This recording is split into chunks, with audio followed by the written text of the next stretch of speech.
and hopefully all of you will agree. So Prabhuji is around on fourth chapter. What verse is starting now? 4.6. So he just started 4. That is what we discussed. So what we are going to do next few weeks, that we are going to review from chapter 1 till chapter 3 until Prabhuji comes. So that will be about 4 or 5 weeks. So we will be trying to, I will be trying to, complete a chapter every session. It is little difficult, especially chapter number 2. Second chapter has a lot of, things. Even any chapter doing in one session is very difficult because a lot of contents are there. So the main purpose, if you see here, that I would like you to, get more involved. Here I would try to, motivate or give some, it's kind of a refresher. But then I would request humbly everybody that you go back and read it and try to, meditate on it. And there are a lot of things you can do while reading Bhagavad Gita. So here my aim or my purpose of reviewing this is we want to refresh all the contents what we have done. Yeah. Prabhuji has covered 1 to 3 chapter and up to 4.6. Now here we were starting because there are some devotees who joined little late. So for them also it will be helpful. And here the structure is also little different. The structure is more on Bhagavad Gita as a content rather than practical application, because practical application Prabhuji has covered already, right? So here what I'm trying to do is trying to focus more on the content of Bhagavad Gita as it is, what exactly it is, and that will give some points so that you can go in detail and study yourself. So does everybody agree on chapter 1, or we wanted to do chapter 4.6 and onward? It's okay? Okay. So I'll give a little bit background and then we will start. So we are starting about 8:30, so we'll do till 9:30. Is that okay, everybody?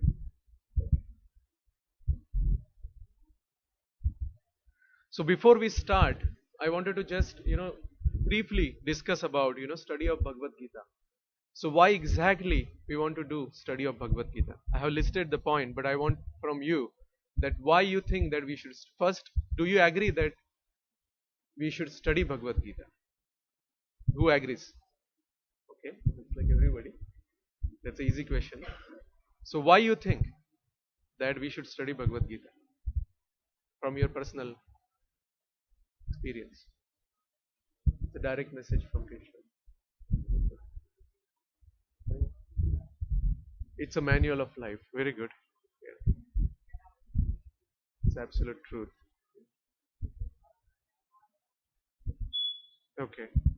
It has basically how we follow dharma.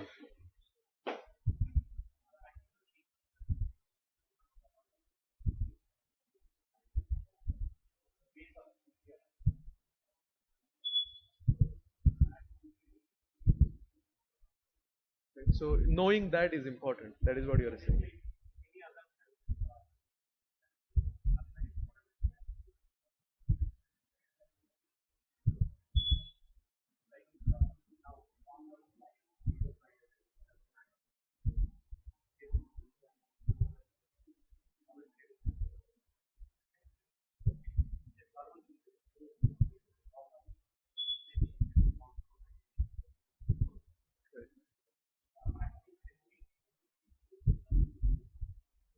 So if you know, if I understand correctly, you are saying once we know, so basically Bhagavad Gita gives you absolute truth. So once you have that absolute truth, then you are, that life changes. Okay, correct. Very, very good. So points given here are the similar. Everybody covered that. Bhagavad Gita is a perfect theistic science. That means it is a science of God. It's a manual where God Himself is telling that how we should be, how we should follow, what we should do in those critical conditions. If we know what to do in the critical condition, then we can apply the same thing in normal day-to-day life conditions also. Now, how to study Bhagavad Gita? So here I have listed what Prabhupada has mentioned, which Prabhupada has mentioned in the purport, that how to study. First, very important point, that we need to study scrutinizingly.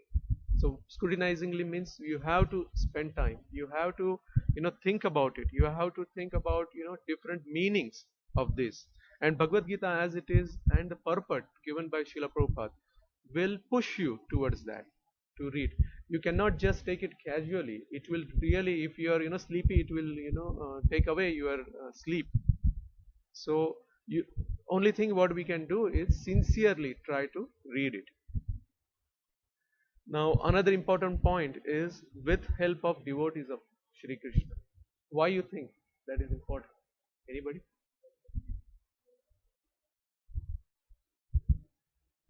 Correct. Only one correction I want to do is understand correctly, right? Because they realize who is Krishna and they are trying to tell you who is Krishna.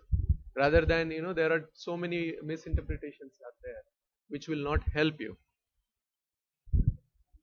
And another important, we push more on disciplic succession. So it should be in line with disciplic succession. It should be in line with, you see Guru Parampara on the altar. So it should be Guru Parampara.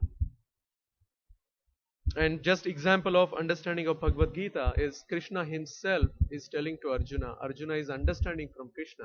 So as you see that there is a guru and disciple relationship, and that is what is needed while understanding Bhagavad Gita. So everybody okay with why and how we should do Bhagavad Gita? Now I want to go back to chapter number 1. So here I just listed chapter number 1 as a complete or 360-degree view. So what exactly that? If you see chapter number 1, we covered, I think few weeks back we covered. There are many things that there are many things that are covered in chapter number 1. It has about 46 verses. So I have just bulleted few things so that we get complete understanding of these. So the first one is personalities and their characteristics. There are many personalities. I have listed few. Dhritarashtra, Sanjay. So Dhritarashtra, we can see easily how Dhritarashtra is actually partial to his sons. Sanjay is actually helping Dhritarashtra to understand, but at the same time he is trying to give some advice or Vedic perspective to Dhritarashtra. Duryodhana, as you all know, how it is coming in chapter 1. We are going to cover that as well. That Duryodhana's character, how it is coming. He is more political, diplomat. It's kind of the arguments or the sentences what were put in the verses were more diplomatic from Duryodhana's. Then we know about Drona, Bhishma, Drupada, as well as there are many others were mentioned in chapter 1. So even Hanuman, do you know, anybody knows where Hanuman was mentioned? Yes, that flag of Arjun's chariot. Do you know why he was there? Anybody? Right, but why he was there specially? How Hanuman? Because it's like Hanuman is a pure devotee of Lord. He will not just come and be on the flag like that. He agreed to. No, there is. I think most of us know that story where Bhima and Hanuman's interactions. That Bhima tried to remove his tail, couldn't. So that time Hanuman agrees. He gives him boon to Bhima, saying, "Your brother's chariot, I will come." And he played also very important role. Hanuman played very important role in this. So Bhima, as everybody knows, Bhima was, everybody used to fear Bhima. Even Duryodhan, when talking in chapter 1, he talks about Bhima specifically. Because he knows that Bhima is so powerful, he is the only person who can kill him. And everybody, all other Kshatriyas were very fearful of Bhima. And when Bhima used to roar, right, everybody used to get scared. So Hanuman actually said that when you roar, that time I will add my roaring also in you. So that is the specific, seva Hanuman was doing on that chariot, on that flag. Whenever Bhima used to, roar, that time he used to add his voice in that roaring, and then everybody used to get terrified. Now, lot of Kshatriyas were mentioned specifically in this chapter. Why they were mentioned? What do you think? Anybody? It's not straightforward, so maybe correct. Very, they are so powerful. In Kali Yugas, you will not see such individuals. You see very powerful personalities, but you will not see such individuals. All Rathi Maharathis were there, and everybody's characters or their dealings are given in first chapter. So first chapter is very interesting that way. Why we want to know but all this? Why Vyasdev is giving all this information? Because he is creating a scene that if so powerful, Rathis and Maharathis are there, Duryodhana have so many people, and then Arjuna doesn't have. So that scene he is creating, so that we all can, understand that importance of that particular scene or this war.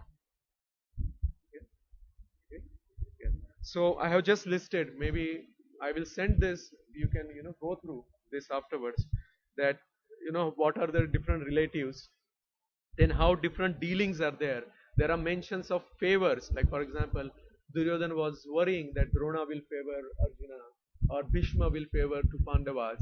Then there are enmity that Drona and Drushtadumna or Draupad had enmity in them. So how powerful they were hating each other. Then loyalty. Everybody knows about Karna. Even when his mother came, even when Krishna, Lord himself came and asked him that you are a Pandava, why don't you come and fight with Pandava? He didn't agree because he was very loyal to Duryodhana. Yeah. Then defection. Defection is actually Duryodhana or even Karna. Krishna. Krishna tried to take Karna on other side. So basically just changing the sides. That was also allowed. But Dharmaraj himself, start of the war, he said, you want to change party? Change now. Whoever wants to come here or go there. But once, because this is a war of dharma, so afterwards you will not be allowed to change. So that also is covered here. So that perspective, this particular chapter is important. There are other points. Krishna actually appeared in this chapter first. It's first chapter, but he appeared. Anybody knows how he appeared in this chapter? What was specific role he was having? As a charioteer, correct. And then he was actually taking orders from Arjuna. Arjuna told him, okay, take me to the middle of the both armies. So he was actually Bhakta Vatsala, taking care or following Bhakta. We are going to cover that. Okay. Then major portion or half of this chapter is Arjun's argument, which is very powerful and which is very important for all of us, all the practitioners.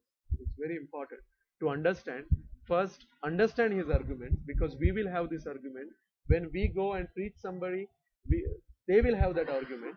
If you go to your family or friends, if you talk, we are doing this, then they will also have few arguments.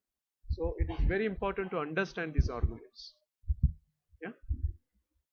So this is the complete view. Do you think this much? This covered chapter 1, or anything missing in chapter 1? So we can close books and start. Yeah, Mahaprasade. Yes.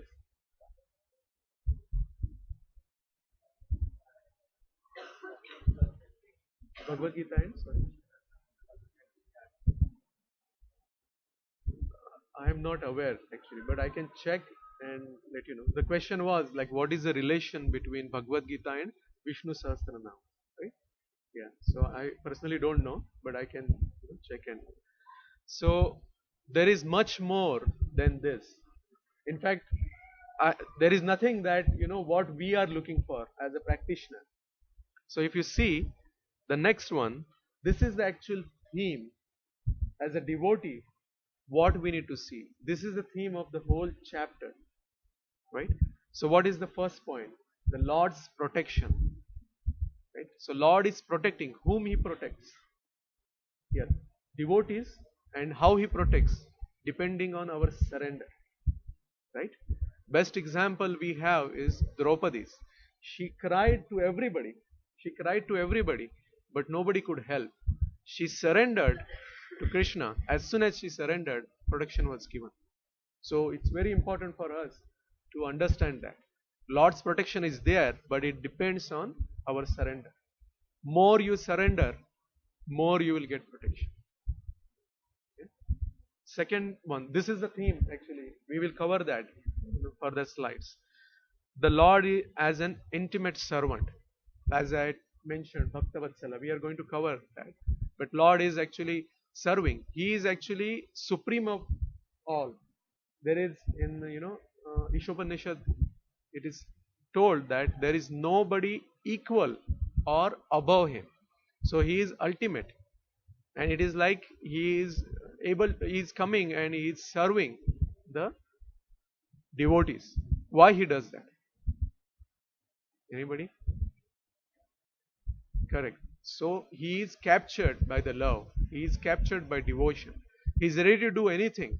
Imagine, like, most of us go to office. So imagine the topmost person in your office, or CEO of your company coming and saying, okay, I will take your PC or plug your PC on, or put some other things. But Krishna, he is more than everybody. He has all six opulences in 100%. And he is ready to do, just becoming charioteer, he gave an example, but he is ready to do anything.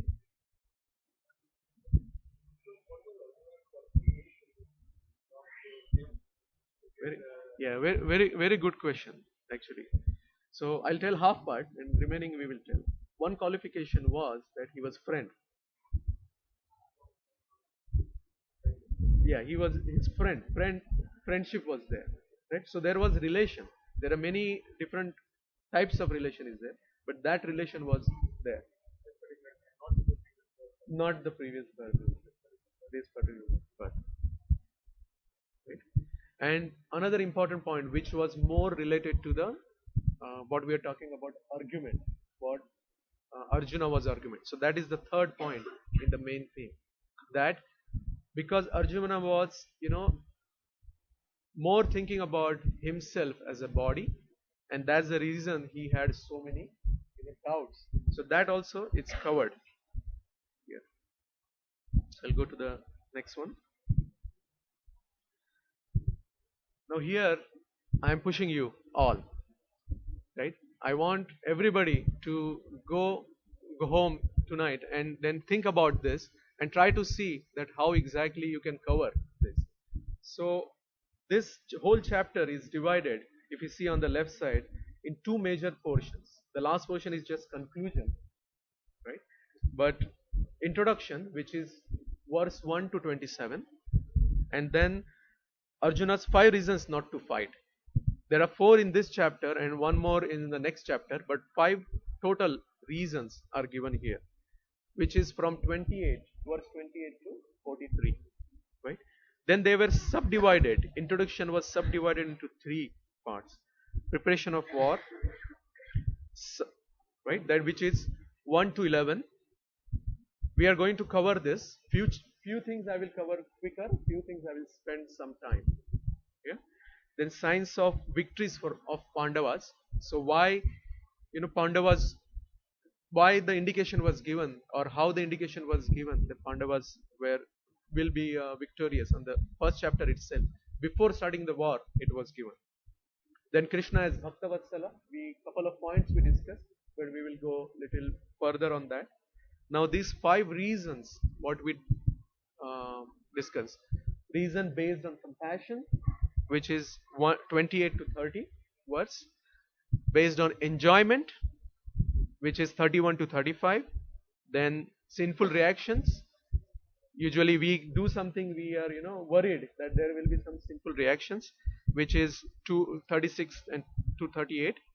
Then there is a whole verses, or series of verses which will talk about family traditions, and if I kill somebody, then it will break family tradition. That was his argument. And at the end, indecision we'll just cover briefly, which is in next chapter in verse 2.6. Then at the end, conclusion.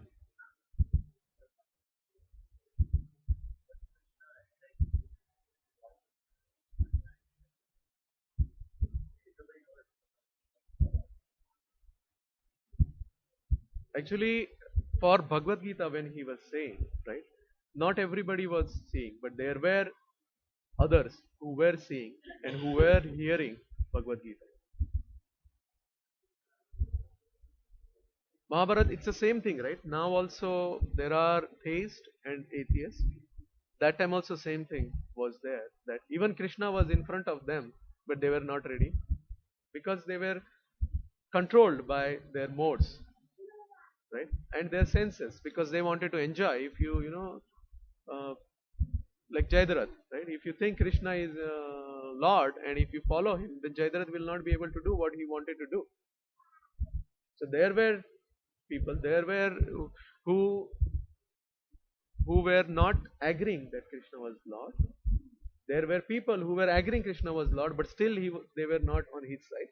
They were fighting against him, and there were devotees who were with Krishna. Okay. Now preparation of war, which is chapter 1 to 11. Verse 1 to 11. In this mainly it is covered Duryodhan's diplomatic ways to do it, because he is preparing everybody. So when you read the chapter, you will see that Duryodhan on one side, he is ready. He is it's want to jump in the war and start war, as well as he want to make sure that he get the required support. Right. So he is including Drona. He is talking Drona, and he is telling Drona, see that how your enemies, like Drushtadumna is actually Drupad's son, how he has arranged the whole phalanx, whole army.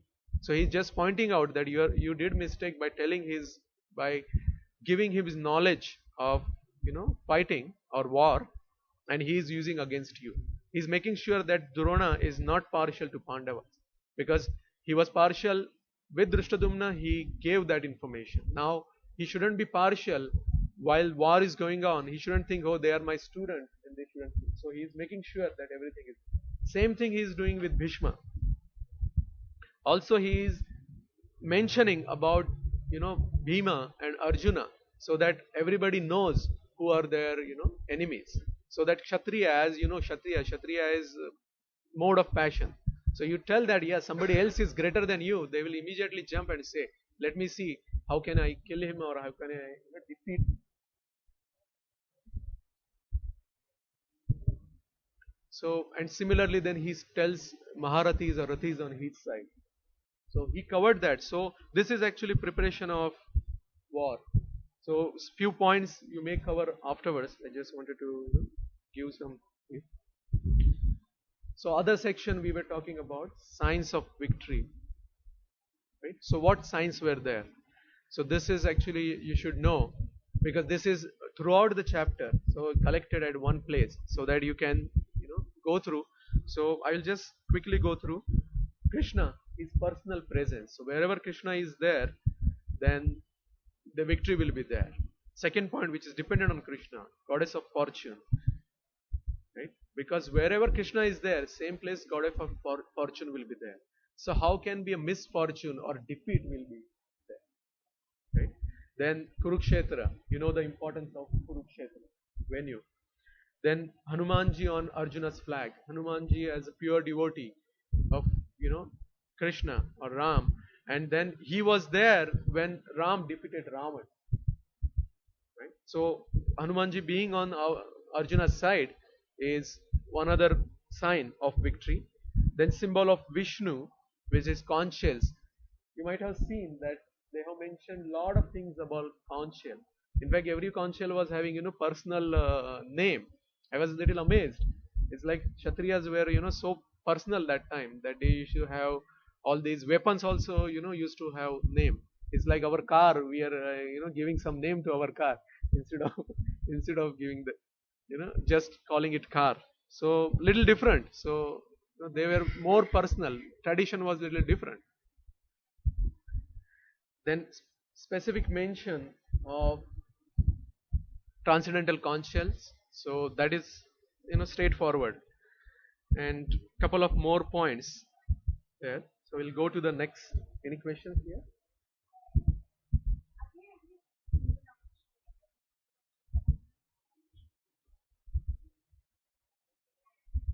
It is Vishnu symbol, right? Conch shell. So your question is how it is sign of, because they are using the conch shell, which is Vishnu, representation of Vishnu. So that also is a victory. Only Bhishma had it. So that is what it is given, right? To pacify Duryodhana. He has did. But even he used that. But everybody else was having bugles and other things, right? But Bhishma actually to pacify Duryodhana. But what he used conch shell only. If Duryodhana is smart, he will know that okay, this also is Vishnu and Krishna himself is there. So Bhishma is actually telling that eventually Krishna will win. Eventually Pandavas will win. Blow. Yeah.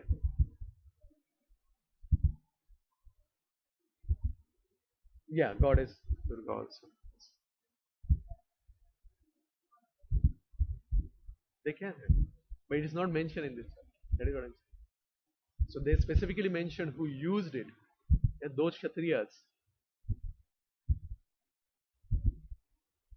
Okay. Now here where one of the theme was there that Krishna as Bhakta Vatsala, which is verse 21 to 27. Maybe we can read. One of you can read the verse.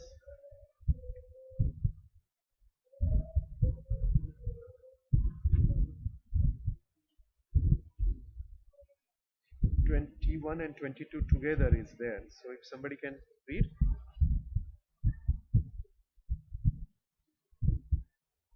Yeah. Um, verse, but you want to do translation, that's fine. Okay, do that.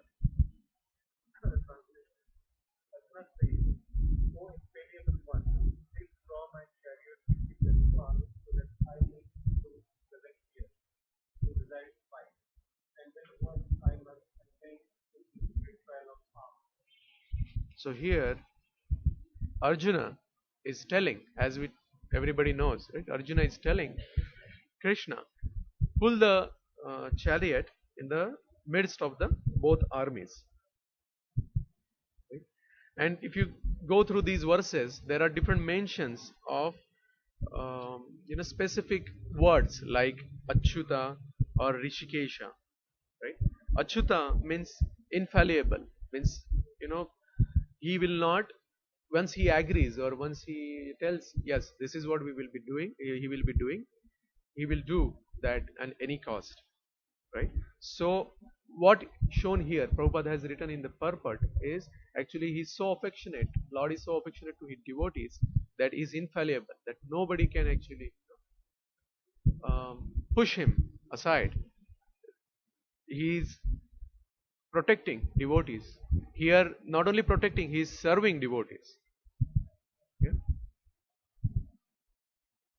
Other mention is given of Rishikesha here. If you see the last point, right? Rishikesha means straightforward. It is given. It's basically who knows what is in mind, right? So he knows what is in Krishna's mind. So he undertook Krishna's instructions and he took Krishna in the middle of the battlefield. Other points I have mentioned is what is the relationship between Lord and devotees. Because only if you have relationship, then only you can do these, things. Because Lord is so great that He will not do such things as we discussed. So only if you have a relation, that also sweet and transcendental relation, because it is not a relation between a person and a common person. Its relation is transcendental. It's like a Lord and His disciples or His devotees. Right? Another mention is Gudakesha. Right? Arjuna was mentioned as a Gudakesha. So Gudakesha is actually who never sleeps. So basically sleep is more related to ignorance. So that is also is given here. That ignorance, he has conquered ignorance. Why? Because he is friend to Krishna. He has a relationship with Krishna. Right? And that is actually the best knowledge. So if you have knowledge, if you have light, you will not have darkness. Right?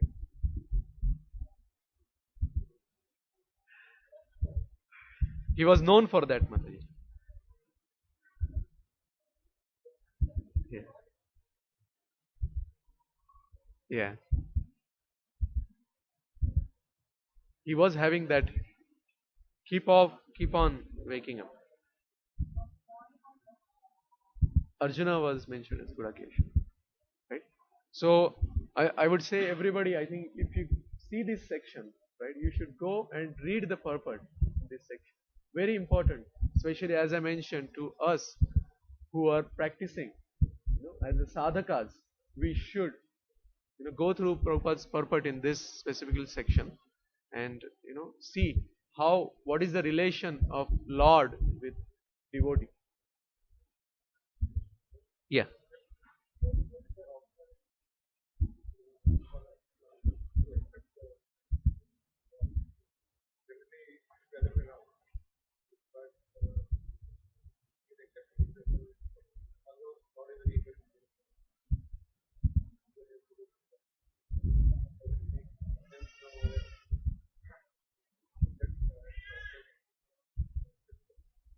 At the level of Arjuna and his relation, that was accepted. But if we go in front of Lord and tell him that I want A, B, C, and we give a complete list saying I want this, then yes, there is a problem. Right? Yeah, as a sadhakas, we can build the relationship with Lord, and there may be somebody who can start. Oh, I want so many things with some motive. We can start and serve Lord, but eventually that impurity will also be cleaned, and then he will just be a servant to Lord.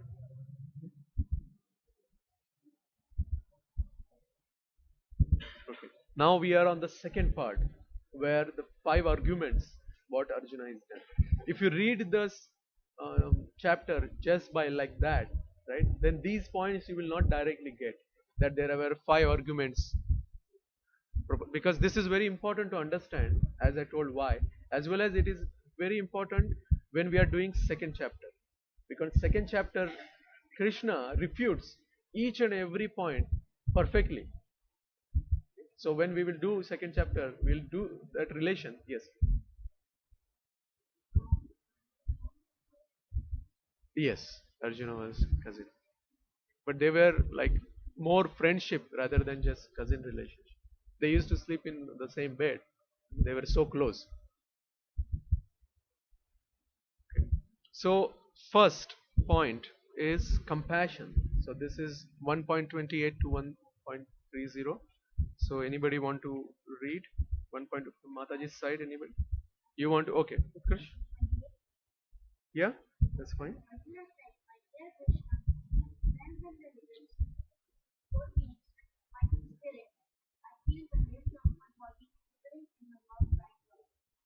Can you read the next one as well? Yeah.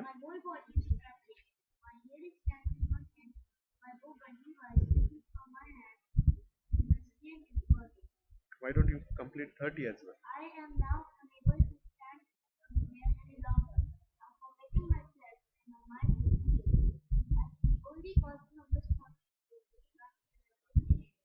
Right. So here, if you see what we read, it's more he's compassionate that why should I do? his body is also showing the same symptoms of compassion, right?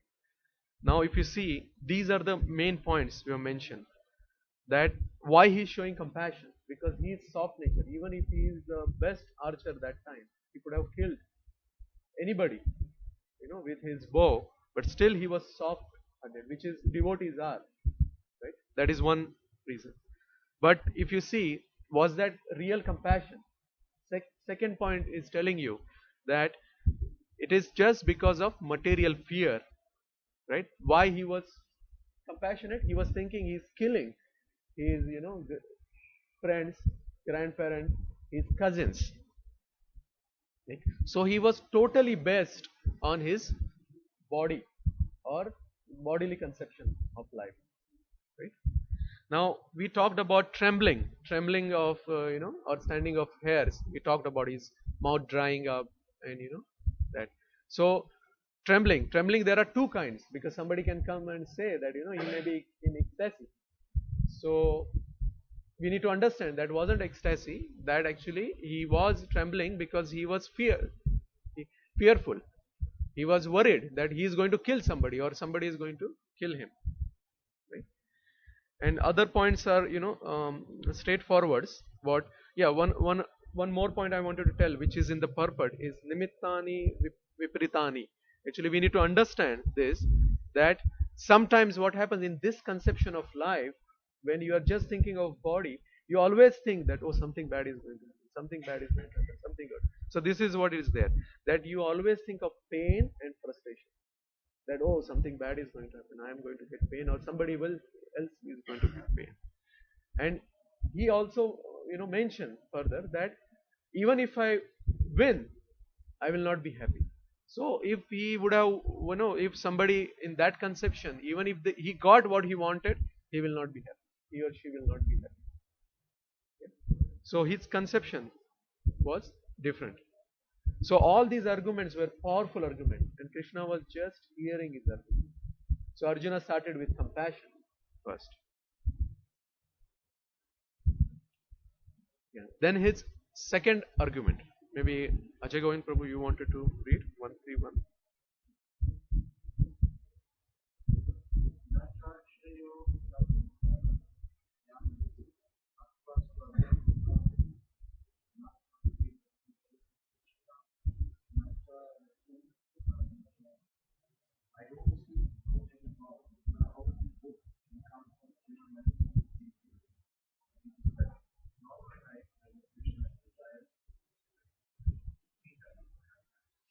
Okay. Next one. Yeah.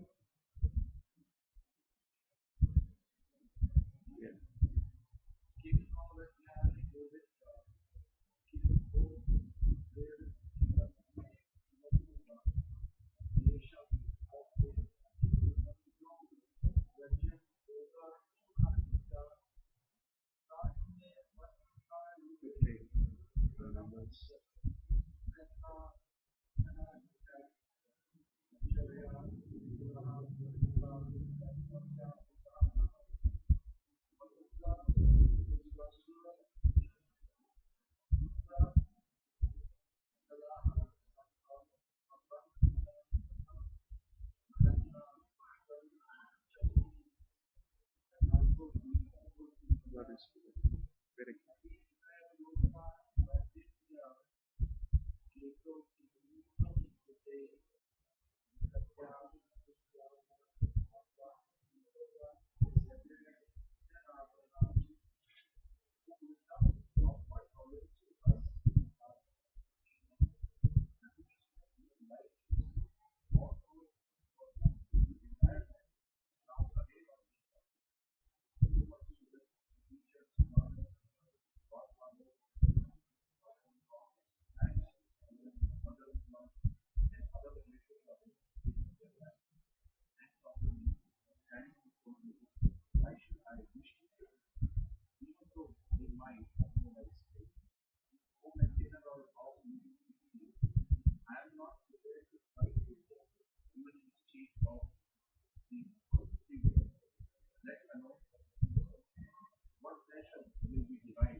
So if you see this argument, Very powerful argument, and we day in day out we see such kind of arguments, right?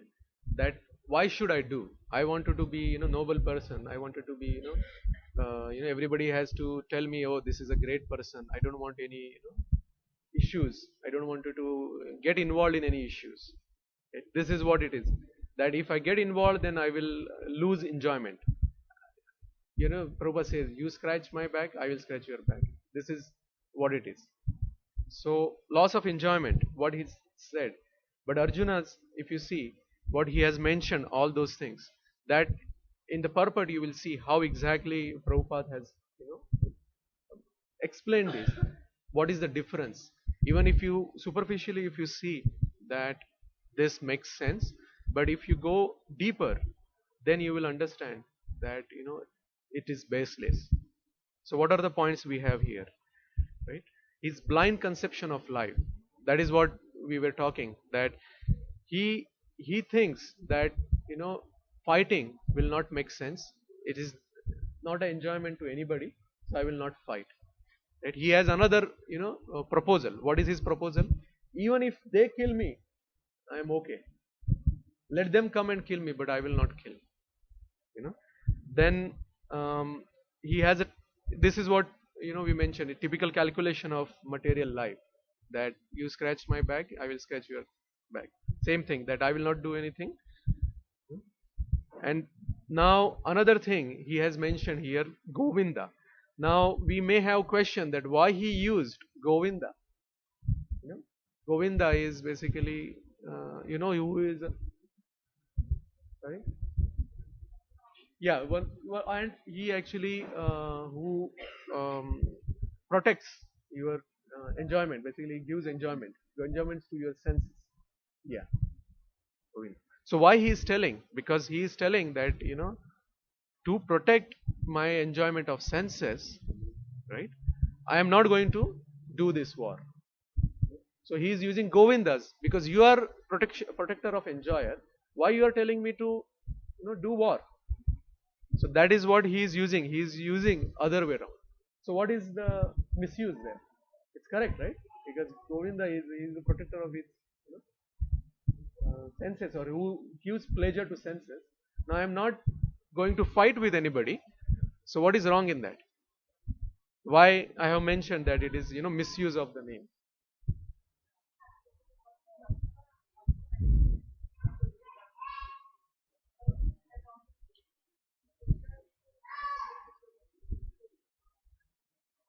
Little closer, but yes.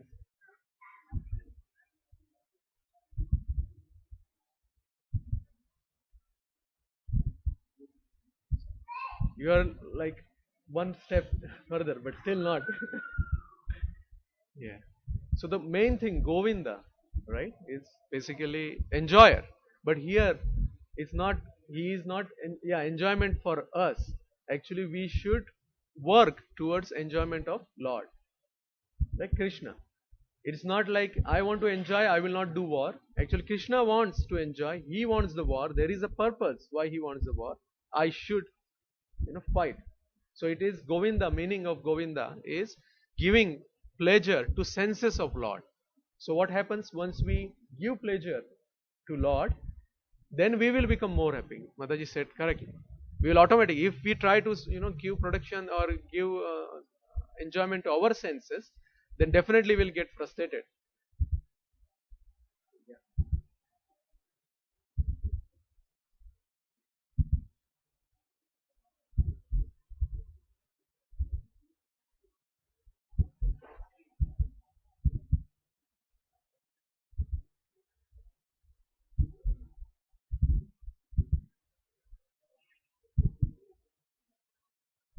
Correct.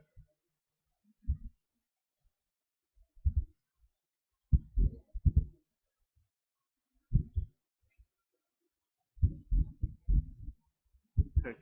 Actually, yeah, very nice, good question is, Arjuna being so elevated and being friend of Krishna, how he is terming happiness on bodily level. That was the question, right?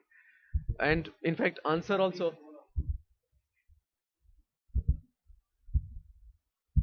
Right, yeah. Actually, if you see that, uh, we need to see there are two parts to it. One part you already mentioned yourself before asking question, that he is asking for us.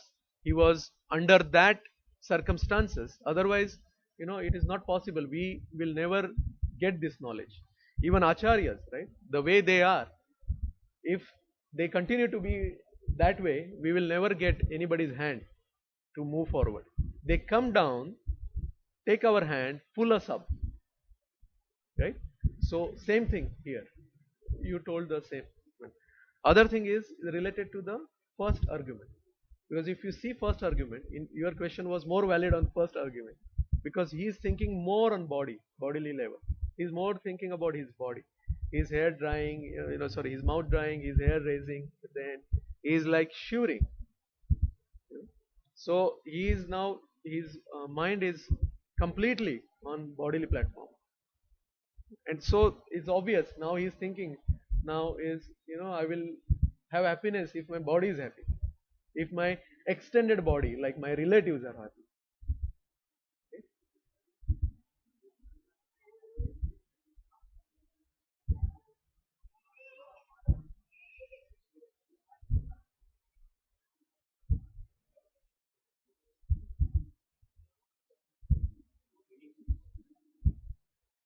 Right. So after the war, what to do? That is what they did. If I understood your question correctly, that you are saying after the war, correct?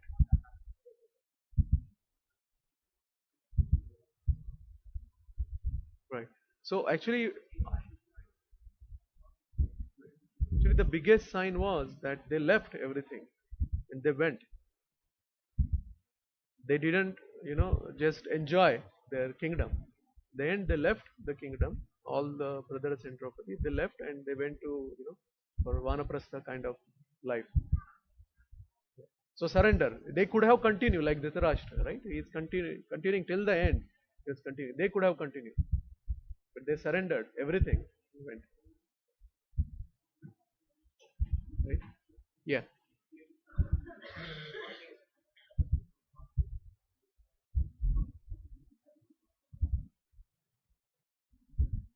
Right. Actually, if you see bodily conception of Ripe, right? He had a blind conception. The first point, 1.31, that I want enjoyment for my body as well as I want enjoyment for my extended body. Extended body is your friend, your family, So why should I kill them? Let them be happy. I will be happy. So that is that. I will not, worry about, even if it is wrong. I will still continue to do. Yeah.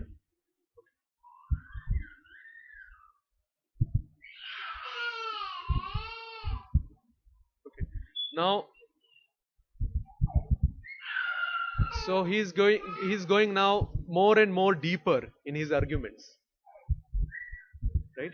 If you know, I have my son 7 years old, so they also go more and more deeper than when they argue. It's like that. Now they are going more and more deeper, giving more and more arguments. So this is also a strong argument, right? Argument of, karma, saying, if I do all this, it will be sinful reaction. I will go to hell. Do you really want your friend to go hell? That is what he is putting the argument. So what he is arguing, and he is very knowledgeable. He knows the Shastra. He knows the scripture. Arjuna. He's telling that, I will incur sin. So what are the aggressors? Six kind of aggressors. We talked few times. I just listed here that one is poison giver, one who sets fire to the house, one who attacks with deadly weapons, one who plunder riches, like collect riches, one who occupies another's land, and one who kidnaps a wife. Right? So there, these aggressors, according to Shastra, that can be killed. But here I am just going and killing, all my friends and other things. So he's doing some argument here. We should, I think, read.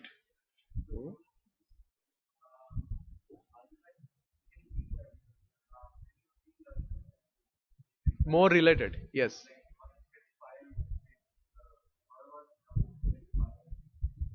correct, correct. That is what I said, that he is trying to put that argument, but then Krishna will come back and tell the same thing. Yeah.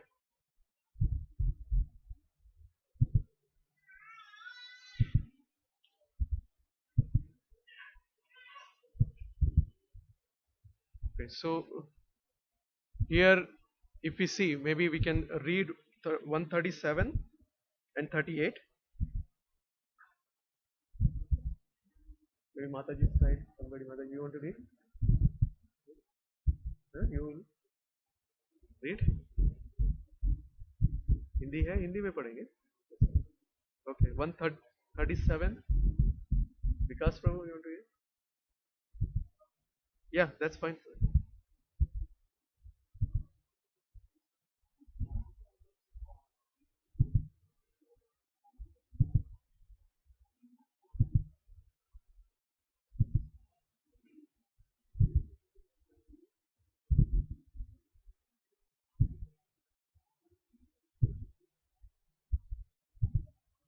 Right. Next one also.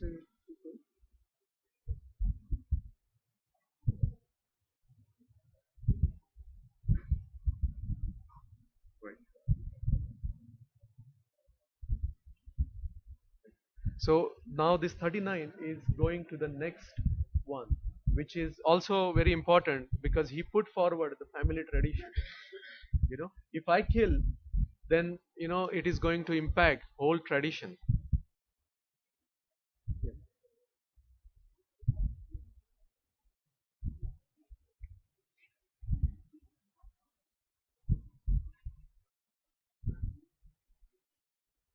No, it's both the cases.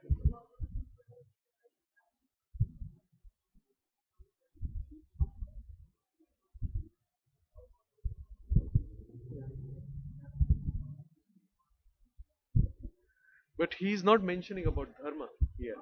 Yeah, just family traditions. So there were even, yeah, family tradition is basically varnashram was there. They were following, Kauravas were following varnashram. They were protecting everybody. So at least that, yes, they were having some fundamental issues, but still they were doing that. So even this was on both the sides, impacting on both the sides.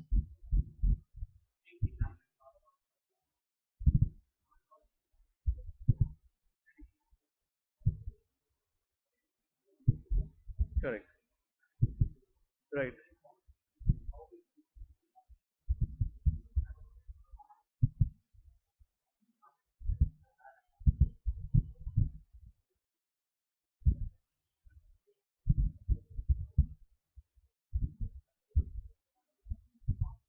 Yes, that. Yeah, that.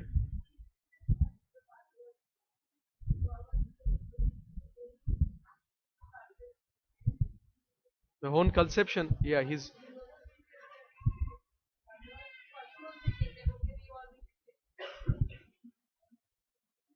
Right. Yeah, it's not valid. So that is what will be refuted. We can clearly see because we have gone through varnashrama, family tradition, varnashrama, and then your karma kanda, not the eternal dharma, karma kanda. Everything is based on his first argument, that body. Everything is based on body. Yeah, everything is in body. And if you see, maybe we can quickly read. Maybe Mataji, you want to read 40?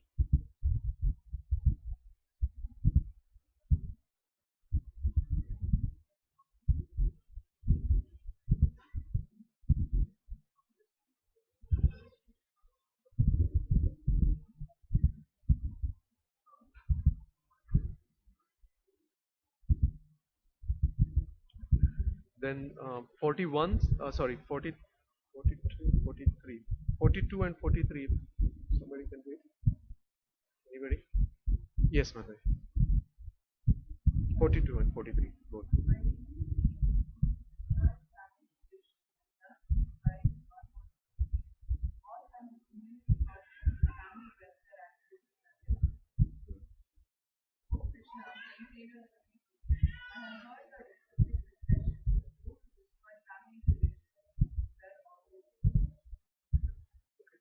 So here actually 2 points, main points I just quickly want to cover here. That one is how family destruction. So there are 6 steps mentioned here for family destruction. One is death of elderly, because everybody is fighting, so they will get killed. So what will happen? Then family tradition will be stopped. Women will not be protected, and there will be more irreligion there. So same point, woman polluted. Then Varna Sankara, unwanted progeny. Then family and destroyer family, because everybody will have impact of that. If the whole population has issue, and Kali Yuga has that problems, then not only good, even bad people, not only bad, good people will also get impacted, and whole culture will be destroyed. That is what is given. So this will be test kind of a question, that how exactly it is happening.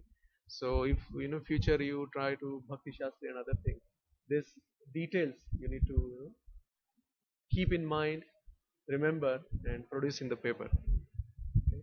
The other thing which Prabhupada has explained in purport, and this could be a practical issue or practical questions many times, that Pindadan, should we do Pindadan or no? Yeah, because here they are talking about their forefathers, or all generations, otherwise we will go in hell, they are telling. So yeah, in the interest of time, maybe you can read actually what it is. Yeah? Now the fourth argument, same thing, just more elaborated on family traditions, because it's a very what do you call, deep. As he is going more and more, he is asking more deeper arguments he is making. So the fifth argument, which is I was telling, which is coming on the next chapter, right? So I just briefly covered here what it is. Actually, he is not in a mode of taking decision. Is indecision. He's saying, should I do or should I not do? Because both has problems. That is what he is saying. So one, if he fights, that he may win, but still he will not be able to enjoy without his relative. He wants his relatives also. And other way is that he will lose also. Then so much bloodshed. What is the use? I don't want to do this. And if I don't do, if I don't fight, only option he has is to go and beg alms. Because as a Kshatriya, he cannot do anything else. So he can go to next level, right? He cannot go down. So he can go to next level is, Brahmana, and Brahmana is basically teaching and begging alms. So he can just do that. So that also for Kshatriya, it's very difficult. Mode of passion, it's very difficult. You ask him, go and beg. It's very difficult for them. Okay? So this is the fifth argument. Now we reach to the conclusion. Sorry, few pages I just brushed through because we are reaching to. But if anybody has questions, we can cover that afterwards. As well as we will send this presentation if you want to go through it, and if you have any questions, let me know. Now conclusion. What is the conclusion? If you see, I gave final conclusion also, but let's go through. This is 1.44 to 46. So what he is saying, consciousness of obligations to protect family traditions and morals. So he does not think that, he is still thinking on bodily level. So he is not thinking I am transcendentalist, I have no obligations, right? And then he is showing that I have a saintly consciousness, and these are my morals, like body, related to body. So that's the reason I shouldn't fight. Right? He's saying that being Arjuna, actually it's very difficult, right? Being Arjuna, he is saying that he's keeping his boat, Gandiva down, right? And it's very difficult. Actually, he is going against his own, oath, that he said that I will never keep my Gandiva down, in the war, he said. And he is ready to give up that also, break his own promise and doing. So final conclusion, what we have totally different conclusion. Now he has gone to the bottom part of his life, because he is a Kshatriya, he has to do some things, But now he's talking about body. Now he is making so many arguments that, my friends, my family, my sinful reactions, then, family traditions. It's coming so down. And on top of that, now he's saying that, I will keep down everything. I will be unarmed. I am ready to get killed. Yeah. So now he is ready to hear the message of Bhagavad Gita.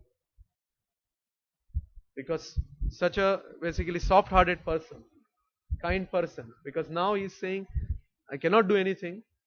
He will say that, please accept me and give me all instructions. So this is what we have reached. So we try to cover chapter 1. It's much quicker than what I would like to do, but I think this is the way we will be doing next few days. So that way, because the main purpose, it's like a refresher, right? So you should go back, you should read. If you have any questions, please raise those questions, because this is the way we can complete and reach to chapter 3. Okay? Is that okay, everybody? Now I want everybody to give the test. It will take only 10 minutes, but I want to have that habit, very simple questions, whatever we covered, and this will give you, more motivation next time.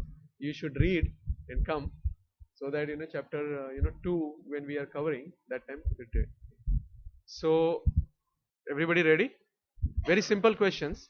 First, list arguments put forth by Arjuna for giving up fighting. Maybe we can just ask them. Right? Looks like everybody is little dull today. So I made you prepared.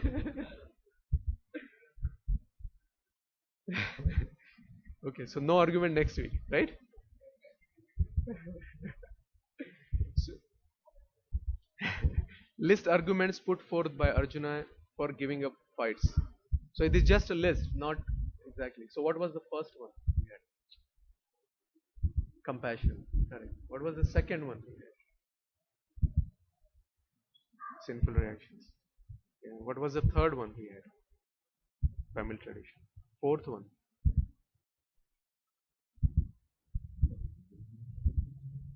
That was the fifth one. So we missed one. That was fourth one. Okay. Fifth one is indecision. So we missed one.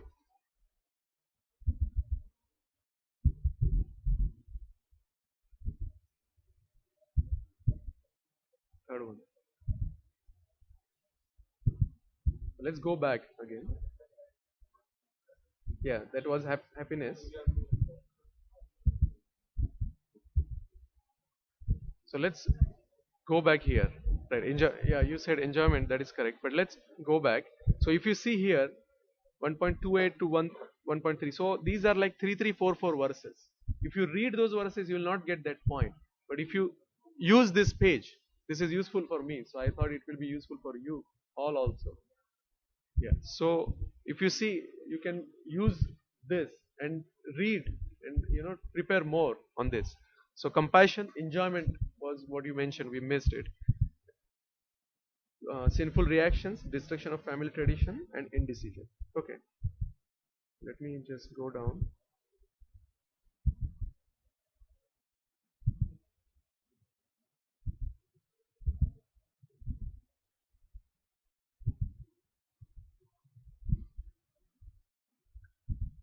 Now, we talked about main themes in the chapter, right? Maybe you can list one and tell your personal realization. Anybody want to try that? One was that Bhakta Vatsala. Krishna was Bhakta Vatsala. Yeah. So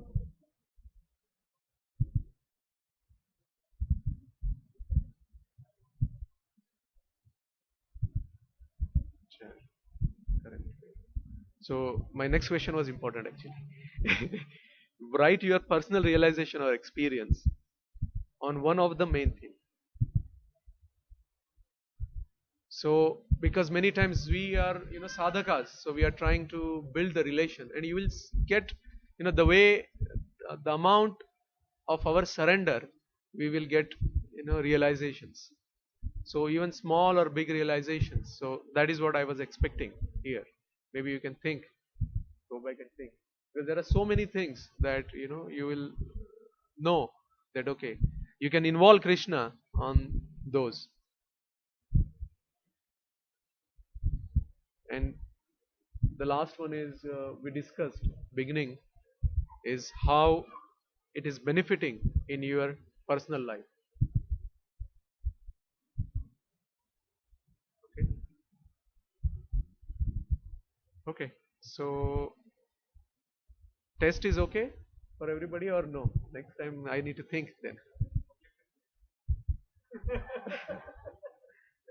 Everything will not be objective. Few can be objective because it's more. I'm trying to put more emphasis on our personal realization, because that will be the next step, right? Once you know the content, the next step will be how you relate that content to your day to day. Okay.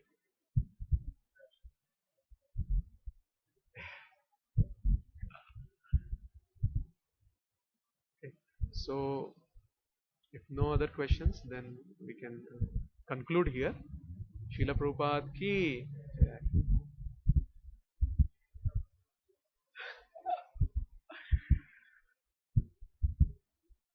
If you miss Prabhu, everything will be negative.